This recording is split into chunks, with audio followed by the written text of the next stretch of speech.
মিছে কেন করো আল্লাহু মালিক সুবহানাল্লাহ আল্লাহু মালিক।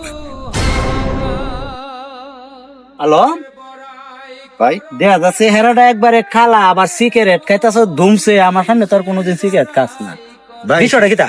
বেয়াদবি মাফ কইরো, আমি একটা টেনশন ফিল করতেছিলাম। টেনশন রইলো প্রতিহিংসার আড়ালে মানুষের বিবেক মস্তিষ্ক ধ্বংস হয়ে গেছে।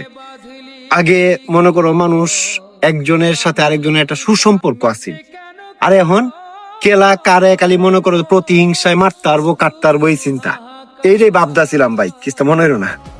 ওহ, আসলে কিতা কইয়াম বেটা, ওহন বর্তমান দিনকাল কিন্তু মানুষের এভাবেই চলছে, খালি হিংসা গরিমা টেহার অহংকার, মানে কারে কিভাবে ঠগাইবো কারে কিভাবে মারিয়া চলবো, কার থেকে খেলা বড় হইব, এটা ভাই চিন্তা আর কিছু কিছু না। এটা বর্তমান সমাজ এটা অ্যাভেলেবেল হইতাছে।